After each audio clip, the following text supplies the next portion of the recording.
श्री लाल बहादुर शास्त्री राष्ट्रीय संस्कृत विश्वविद्यालय में आप सीनियर प्रोफेसर के रूप में, आप दर्शन के मर्मज्ञ हैं और उसमें भी जो जैन दर्शन है, देश विदेश में जो जैन दर्शन का एक अलग जो प्रभाव है योग पे भी, भारतीय संस्कृति पे भी, उसके आप जाने माने विद्वान हैं। और आज हमारे बहुत खुशी की बात है, हमारे सौभाग्य की बात है कि हमारे इस संस्थान के लिए आपका मार्गदर्शन हो मेरे प्रोफेसर अनिकांत जैन। नमः श्री वर्धमानाय निर्धूत कलिलात्मने सालोकानां त्रिलोकानां यद विद्या दर्पणायते।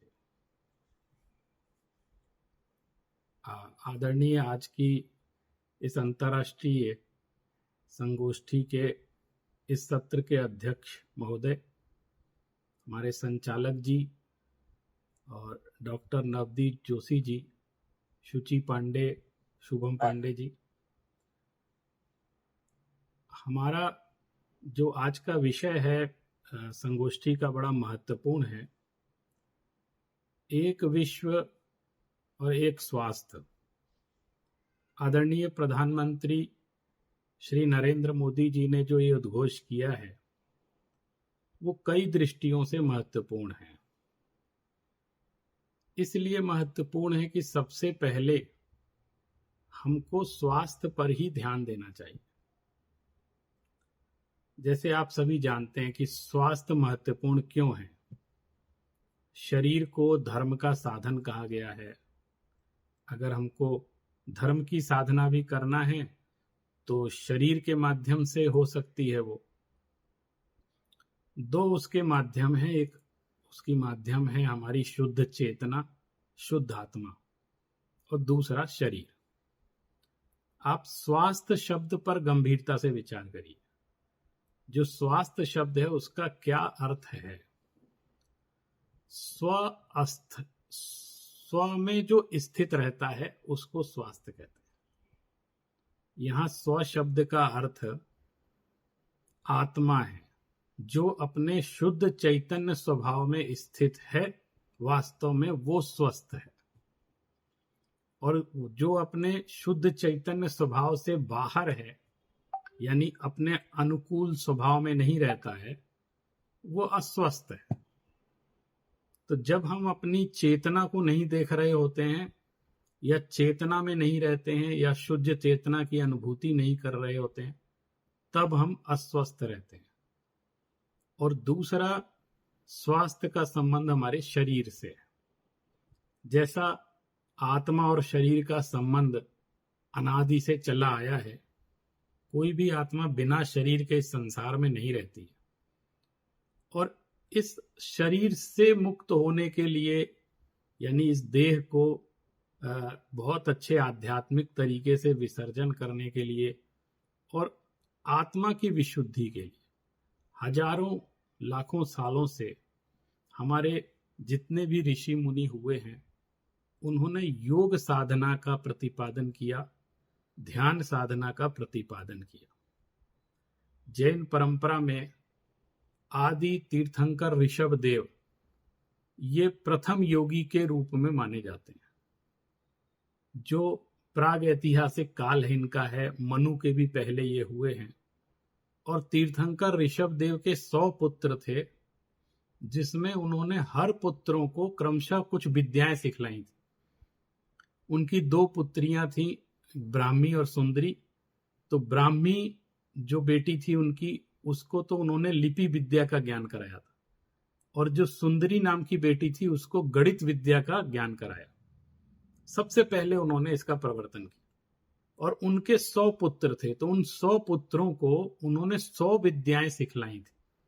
किसी को उन्होंने 80 विद्या सिखलाई, किसी को उन्होंने मसी विद्या सिखलाई, इसी तरह वाणिज्य विद्या भी सिखलाई, किसी को संगीत विद्या सिखलाई। इसी तरह उन्होंने अपने कई पुत्रों को योग विद्या भी सिखलाई थी, क्योंकि वो एक महान योगी के रूप में हमारी भारतीय संस्कृति में जाने जाते हैं। श्रीमद् भागवत में भी नानाभियोग चरणम तीर्थाधिपति ऋषभ ऐसे कह के उनको नाना प्रकार के योग का आचरण करने वाले आदि जिनेश्वर तीर्थंकर ऋषभ देव के रूप में स्मरण किया जाता है। उसी परंपरा में आगे जा करके अन्यान्य आचार्य हुए हैं। आज मैं विशेष रूप से एक बात यह कहना चाहता हूं कि भारतीय ज्ञान परंपरा में और योग की परंपरा में जैनाचार्यों ने इतना बड़ा योगदान दिया है, लेकिन उसकी चर्चा अभी अज्ञानता के कारण, अल्पज्ञता के कारण हम लोग नहीं कर पाते। तो हमारा यह उद्देश्य होना चाहिए कि जिन जिन भी आचार्यों ने हमारे योग विद्या के क्षेत्र में योगदान दिया है, आयुर्वेद के क्षेत्र में योगदान दिया है, उसका पुण्य स्मरण हमें जरूर करना चाहिए। अन्यान्य ग्रंथ हमारे विलुप्त हो गए जो पूरे विश्व की धरोहर थे। जैसे मैं कुछ जैनाचार्यों के नाम आपको बताता हूं जिन्होंने आयुर्वेद स्वास्थ्य शास्त्र पर बहुत बड़े बड़े ग्रंथ लिखे। हमारे सामने कल्याण कारक नाम का ग्रंथ आता है जो जैन आयुर्वेद का संस्कृत भाषा में लिखा हुआ ग्रंथ है। लगभग 9वीं शताब्दी में आचार्य उग्रादित्य आचार्य ने लिखा था और इस ग्रंथ में अभी ये प्रकाशित होकर अनुवाद होकर आया तो लगभग 700-800 पृष्ठों का ग्रंथ है और हजारों श्लोक लिखे गए और शायद ही शरीर के अंदर कोई ऐसा रोग हो जिसका निवारण इस ग्रंथ में ना किया गया हो और हर तरीके से इसकी विधि बतलाई गई। ऐसे ही आचार्य शुभचंद्र हुए 11वीं शताब्दी में। इन्होंने ज्ञानार्णव नाम का ग्रंथ लिखा है और उस ज्ञानार्णव ग्रंथ में उन्होंने ध्यान योग का बड़े सूक्ष्मता के साथ वर्णन किया। ये सभी चीजें हमें स्वास्थ्य शास्त्र से जोड़ती हैं। हम चाहे आत्मा में स्थित हों चाहे शरीर में स्थित हों, क्योंकि शरीर स्वस्थ रहता है तो मन और आत्मा इसकी दोनों की मुक्ति के लिए, दोनों की विशुद्धि के लिए वो हमें सहयोग करता है। जैसे मैं आपको कुछ और उदाहरण देना चाहता हूं। कल्याण कारक नामक ग्रंथ में उन्होंने कई आचार्यों के उल्लेख किए जो ग्रंथ आज अनुपलब्ध है हमारे सामने। आप सभी योग विद्या के प्रेमी हैं, आयुर्वेद के प्रेमी हैं, स्वास्थ्य शास्त्र के प्रेमी हैं, तो आपको उन ग्रंथों का पता होना चाहिए और उन ग्रंथों की जानकारी होनी चाहिए ताकि हम इन ग्रंथों को खोज सकें और उस पर अनुसंधान करके जो भारतीय ज्ञान परंपरा का संवर्धन कर सकें स्वास्थ्य के क्षेत्र में। जैसे उन्होंने लिखा कि एक आचार्य हुए 4th सेंचुरी में, आचार्य समंत भद्र, बहुत बड़े तार्किक आचार्य हुए। उन्होंने अष्टांग नामक ग्रंथ लिखा था। वो ग्रंथ इनके समय तक मौजूद था, यानी उग्रादित्याचार्य के समय तक वो ग्रंथ उपलब्ध था। वो ये बात लिखते हैं कि अष्टांगप्यखिल मत्र समंत भद्रई प्रोक्तम सविस्तर वचो विवई विशेषा। उन्होंने इतना बड़ा ग्रंथ लिखा, मैं उसको संक्षेप में आपके सामने प्रस्तुत कर। तो जो उग्रादित्याचार्य का कल्याण कारक ग्रंथ है वो उस समंत भद्राचार्य के अष्टांग ग्रंथ का बहुत संक्षिप्त रूप है जिसको आज हम बहुत समझ रहे हैं। इसका मतलब अगर वो अष्टांग ग्रंथ समंत भद्राचार्य का हमारे पास उपलब्ध हो जाए या हमें कहीं से मिल जाए, आज हम इतनी पांडुलिपियों की खोज करें, या कहीं ऐसा हो सकता है कि ये हमारा ग्रंथ विदेश में कहीं चला गया हो, क्योंकि बहुत सारे लोग हमारे ग्रंथ, हमारे आजादी के पहले भी हमारे यहाँ के ग्रंथों को विदेशों में ले गए। तो उस ग्रंथ की यदि पूरे विश्व में खोज हो, यानी एक विश्व और एक स्वास्थ्य का एक ये भी मिशन होना चाहिए कि स्वास्थ्य शास्त्र से संबंधित जितने भी प्राचीन ग्रंथ हैं पूरे विश्व में यदि कहीं उपलब्ध हैं तो पूरा विश्व इस बात के लिए एकजुट हो जाए कि हम उस ग्रंथ को उपलब्ध कराएंगे और उस ग्रंथ का अनुवाद और प्रकाशन करेंगे ताकि पूरे विश्व को वो निधि प्राप्त हो। क्योंकि कोई भी आचार्य किसी धर्म के लिए, किसी संप्रदाय के लिए, किसी राष्ट्र या समाज या प्रदेश के लिए ग्रंथ नहीं लिखते थे। वो समूची मानव जाति के कल्याण के लिए, जीव मात्र के कल्याण के लिए ग्रंथों का प्रणयन करते। तो जीव मात्र का कल्याण यानी पूरे विश्व का, किसी भी धर्म का, किसी भी राष्ट्र का व्यक्ति होगा तो उसके लिए वो ग्रंथ महत्वपूर्ण होगा। ये पूरे विश्व की संपत्ति है, इसलिए हमें उसकी खोज करनी बहुत आवश्यक है। तो हमारे जो संस्थान स्वास्थ्य के क्षेत्र पर कार्य कर रहे हैं, उनका एक ये भी मिशन होना चाहिए कि ऐसे ग्रंथों की खोज कर। देखिए 6th सेंचुरी में एक आचार्य पूज्य पाद आचार्य हुए हैं, ये हमारे उग्रादित्याचार्य जी ने इसका उल्लेख किया है। अब वो ग्रंथ उपलब्ध नहीं होते, तो ये हमारी जिम्मेदारी बनती है कि हम उन ग्रंथों को खोजें। वो लिखते हैं कि उन्होंने पूज्यपाद आचार्य 6th सेंचुरी में इन्होंने एक शालाक्य नामक ग्रंथ लिखा था, जिसका दूसरा नाम था शिराभेदन। और पात्र स्वामी 9th सेंचुरी में हुए, इन्होंने ग्रंथ लिखा शल्य तंत्र नामक ग्रंथ की रचना की। माने शल्य चिकित्सा का यह ग्रंथ था। एक सिद्ध सेनाचार्य हुए हैं, उन्होंने विष और उग्र ग्रहों के शमन विधि का निरूपण किया था। माने विष किसी को हो जाए तो अगर विष का सेवन किसी ने कर लिया है तो उसका कैसे निवारण करके उसके स्वास्थ्य का, उसके जीवन की रक्षा की जाए, उन्होंने इसकी एक अलग विधि बताकर एक शास्त्र लिखा था।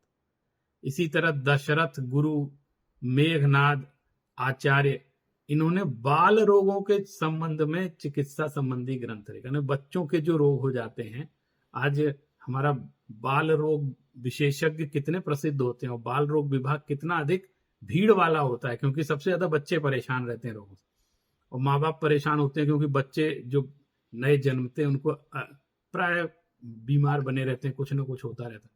अलग से बाल रोग चिकित्सा का ग्रंथ इतने प्राचीन काल में लिखा है। और अभी आप देखो तो मैंने देखा है कि बहुत सारे लोगों को जो चिकित्सा के क्षेत्र में काम कर रहे हैं, उनको इन ग्रंथों के नाम का भी पता नहीं, और हमको तो इसकी खोज करनी है, सामने लाना है। इसी तरह एक सिंहनाद आचार्य हुए, उन्होंने शरीर बलवर्धक प्रयोगों को लिखते हुए ग्रंथ लिखा कि हमारे शरीर कैसे हुष्ट पुष्ट रहे, कैसे बलशाली रहे। इसका एक बहुत विशाल ग्रंथ उन्होंने लिखा था। जो जैन परंपरा के आचार्य हुए हैं, उन्होंने स्वास्थ्य को 2 प्रकार से परिभाषित किया है। एक वो कहते हैं एक पारमार्थिक स्वास्थ्य होता है और एक व्यवहारिक स्वास्थ्य होता है। तो पारमार्थिक स्वास्थ्य तो हमारे कर्मों की निर्जरा के लिए, तप आदि के माध्यम से, ताकि आत्मा में कर्मों का निवारण, ये कर्म चिकित्सा कहलाती है। यानी हमारे यहाँ एक जैन परंपरा में असाता वेदनी कर्म होता है। इस कर्म के उदय से शरीर में रोगों की उत्पत्ति होती है। तो हमने ये कर्म निश्चित रूप से पूर्व भाव में कभी बांधा है। आज के चिकित्सकों को तो मैं ये बात कहना चाहता हूं, यदि आप किसी गलत अभिप्राय से किसी की चिकित्सा करते हैं, यानी आप एक मरीज को मात्र ग्राहक समझते हैं और उसकी सेवा करने के स्थान पर उससे जो है अनैतिक रूप से धन का अर्जन करते हैं, तो असाता वेदनी कर्म का बंद हो जाता है। और यही जब उदय में आता है तो हमारा स्वास्थ्य भी खराब होता है, चाहे इस जन्म में हो चाहे अगले जन्म में, कभी ना कभी हमको उसको भोगना पड़ेगा। इसलिए हमको असाध्य रोग हो जाते हैं। तो हमको एक तो अपने व्यवहार से, अपने कर्मों से चिकित्सा करनी है कि हम ऐसे कर्म ना करें जिससे इस तरह के कर्मों का बंधन हो कि उल्टा हम ही को दुखी होना पड़े या हमारे शरीर में ही इस तरह के रोगों की उत्पत्ति हो जाए। और दूसरा है व्यवहारिक स्वास्थ्य, यानी देह में 7 प्रकार की धातियां होती हैं और उसमें अग्नि, वात, पित्त दोष होते हैं। उनका सबका संतुलन बना रहे, हमारे इंद्रियों की प्रसन्नता बनी रहे, मानसिक सुख बना रहे, मानसिक रोग से हम हमेशा मुक्त रहें।